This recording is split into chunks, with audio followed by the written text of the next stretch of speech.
پھر اجازت کیوں مانگنی ضروری ہے؟ عام طور پر رشتہ دار آ جاتے ہیں اور بہت سارے ایسے لوگ بھی ہوتے ہیں کہ گھر میں داخل ہونے سے پہلے ہی وہ آواز نکالی، ہاں جی گھر میں ہو، کسی نے کوئی آواز نہیں دی اور منہ اٹھایا اور گھر میں داخل ہو گئے۔ چونکہ سب سے بڑی اور اہم چیز جو ہے وہ ستر اور پردہ ہے۔ اپنے گھر میں عورتیں اپنے اعتبار سے کسی کے سر پر دوپٹہ نہیں ہے، تو اس طریقے کے ساتھ عورتیں اپنے گھر میں آسانی کے ساتھ بغیر مشقت کے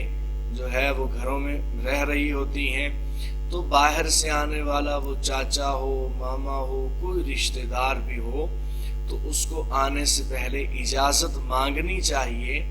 تاکہ گھر کی عورتیں جو ہیں وہ اپنا بندوبست کر لیں، اپنے کپڑوں کی ترتیب کو درست کر لیں۔ یہ اللہ جل شانہ کا حکم ہے، کسی بندے کی کوئی رائے نہیں ہے۔ پھر جب وہ بندہ گھر میں آئے تو فرمایا وَتُسَلِّمُ عَلَىٰ أَهْلِهَا، وہ گھر والوں کو سلام کرے۔ سلام کا حکم ہے، سلام عام کرنا۔ نبی علیہ السلام نے فرمایا جو بندہ روزانہ 40 آدمیوں کو سلام میں پہل کرتا ہے، اللہ جل شانہ اس بندے کا نام متکبرین کی فہرست سے نکال دیتے ہیں۔ یعنی یہ بندہ متکبر نہیں ہوگا جو سلام کرنے میں پہل کرتا ہے۔ اور جو بندہ کہتا ہے جی مجھے لوگ آ کر سلام کریں، تو ظاہر بات ہے اس میں تکبر آ گیا ہے، اور یہ تکبر اور یہ بیماری اس کی بڑھے گی۔ جب کسی کے گھر میں داخل ہو تو اللہ فرماتے ہیں وَتُسَلِّمُوا عَلَىٰ أَهْلِهَا، کہ اس کے گھر میں جو لوگ رہ رہے ہیں انہیں سلام کرنے چاہیے۔ اور پھر فرمایا ذَلِكُمْ خَيْرٌ لَكُمْ لَعَلَّكُمْ تَذَكَّرُونَ، یہ جو آپ کو نصیحت کی ہے اللہ جل شانہ نے، یہ تمہارے لیے بہت بہتر ہے اگر تم اس سے نصیحت حاصل کرو۔ یعنی کسی کے گھر میں اس کی اجازت کے بغیر نہیں جانا، جب اجازت ملے تب جانا ہے، جب اجازت مل جائے گھر میں جاؤ تو سلام کرو۔ یہ ساری چیزیں اللہ فرماتے ہیں تمہارے لیے بہتر ہیں۔ اب کبھی کبھار ایسا بھی ہوتا ہے کہ بندہ کسی کے گھر میں جاتا ہے ملنے کے لیے، آگے گھر میں صرف عورتیں ہی ہوتی ہیں یا بچے ہوتے ہیں، مرد حضرات گھر میں نہیں ہوتے، وہ ضروریات زندگی کے لیے باہر نکلے ہوتے ہیں، تو اب کیا ہے اس کا بھی اللہ جل شانہ نے شافی اور کافی طریقہ بتا دیا ہے۔ فرمایا فَإِن لَّمْ تَجِدُوا فِيهَا، بس اگر تم گھر میں جاؤ اور تمہیں وہاں وہ بندہ نہ ملے، فِيهَا أَحَدًا، کوئی ایک نہ ملے، یعنی جس سے آپ ملنے گئے ہو وہ آپ کو نہیں مل رہا، فَلَا تَدْخُلُوهَا، پھر بھی آپ نے ان کے گھر میں نہیں داخل ہونا، آپ نے ان کے گھر میں داخل نہیں ہونا۔ عورتیں اگر گھر میں اکیلی ہیں اور بالخصوص اگر ایک آدھ عورت گھر میں ہو تو پھر تو قطعاً داخل ہونے کی اجازت نہیں۔ لیکن ایسا بھی ہو سکتا ہے کہ وہ مہمان دور سے آیا ہے اور اس نے رکنا ہی ہے، تو اب گھر میں ایسا انتظام بھی ہوتا ہے جیسے بیٹھک وغیرہ ہے، تو پھر اللہ جل شانہ نے اجازت دی ہے حتی یؤذن لکم، تمہیں یہاں تک کہ تمہیں اجازت دے دی جائے، بیٹھک وغیرہ میں بٹھا دیا جائے، تو اس کی اجازت دے دی ہے۔ لیکن اگر وہ عورت گھر میں اکیلی ہے، باہر سے بندہ آیا ہے ملنے کے لیے، گھر میں کوئی مرد نہیں ہے، تو عورت کو اگر یہ عورت کہے کہ گھر میں کوئی نہیں ہے تم واپس چلے جاؤ، تو اس کا بھی اللہ جل شانہ نے تذکرہ کیا ہے، اور بڑی خوبصورت بات اللہ جل شانہ نے بیان فرمائی وَإِن قِيلَ لَكُمُ ارْجِعُوا،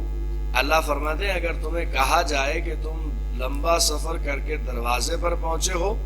تمہیں آگے سے عورت نے کہا کہ واپس چلے جاؤ گھر میں کوئی نہیں ہے، تو فرمایا فرجعوا، پھر لوٹ جاؤ، پھر لوٹ جاؤ۔ اور عورت کا حکم ہے کہ باہر سے اگر کوئی مرد بھی آئے تو اس سے میٹھے لہجے میں بات نہیں کرنی، ہنسنے کے انداز میں بات نہیں کرنی، بلکہ اس کے ساتھ سخت لہجے میں بات کرنی ہے، تاکہ جیسے حدیث میں آتا ہے کہ وہ لوگ جن کے سینوں میں غلاظت چھپی ہوئی ہے وہ کہیں نکل نہ آئے۔ عورت کو اللہ جل شانہ حکم دے رہے ہیں کہ آپ نے اس کو سخت لہجے میں بات کرنی ہے، اس کے ساتھ ہنستے مسکراتے اس انداز کے ساتھ نرم گوشے میں، اس اجنبی کے ساتھ یا رشتہ دار بھی ہو لیکن غیر محرم ہو تو اس سے نرم لہجے میں بات کرنے پر عورت کو کوئی ثواب نہیں ہے بلکہ الٹا گناہ ہے، اللہ جل شانہ کی ناپسندیدہ ہے وہ خاتون۔ تو اللہ فرماتے ہیں جب تم سے کہا جائے کہ فرجعوا، لوٹ جاؤ، تو بس تم لوٹ جاؤ، ہوا ازکا لکم، یہ تمہارے لیے بہت پاکیزہ بات ہے۔ ایک صحابی فرماتے ہیں کہ قرآن کریم کی سبھی آیات پر ہم نے عمل کیا لیکن ہم نے بڑا چاہا کہ اس آیت پر عمل کیا جائے، عمل ہو نہیں پا رہا۔ کہا جی کیسے نہیں ہو رہا؟ تو کہنے لگا میں کئی بار جو ہے کسی ضرورت کے لیے کسی اور کے پاس جاتے ہیں تو وہاں ان کے گھر میں پتہ کرتے ہیں تو وہ گھر نہیں ہوتا، گھر کا فرد جو ہے وہ گھر نہیں ہوتا، تو ہم دستک دیتے ہیں، کہتے ہیں جی فلاں گھر میں ہے، تو وہ کہتے ہیں جی گھر میں نہیں ہے۔ اب ہم انتظار میں ہیں کہ یہ عورت اگر آگے سے کہہ دے کہ گھر میں نہیں ہے تم لوٹ جاؤ، واپس چلے جاؤ، تو میں فوراً واپس چلا جاؤں اور قرآن کی آیت پر عمل ہو جائے۔ لیکن ایسا کبھی نہیں ہوا کہ ہم سے کہا ہو ہم کسی دروازے پر جائیں، دستک دیں اور وہ کہیں جی گھر پر نہیں ہے، بس یہیں پر بات ختم ہو جاتی تھی، کسی نے بھی ہم سے نہیں کہا کہ واپس لوٹ جاؤ۔ بہرحال عورتوں کو چاہیے کہ وہ کہنا چاہیں، اور یہ چونکہ صحابیات کا طریقہ اور مزید پاکیزہ تھا کہ جتنی بات پوچھی گئی ہے اتنا ہی جواب دیا، کہ باہر سے آنے والے نے پوچھا گھر میں ہے آپ کا خامد، تو اس نے کہا نہیں، بس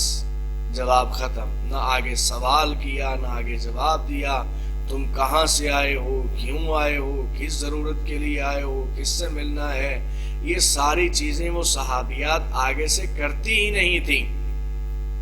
نہ بات آگے بڑھے نہ بات چلے اور نہ کسی قسم کا وسوسہ پیدا ہو۔ یہ سب سے اچھی بات ہے کہ بات اتنا ہی جواب دیا جائے جتنا سوال ہوا ہے۔ بہرحال اللہ جل شانہ فرماتے ہیں ہوا ازکا لکم، وہ تمہارے لیے بہت پاکیزہ بات ہے، واللہ بما تعملون علیم، تم جو کچھ بھی کر رہے ہو اللہ جل شانہ اس کو جانتا ہے۔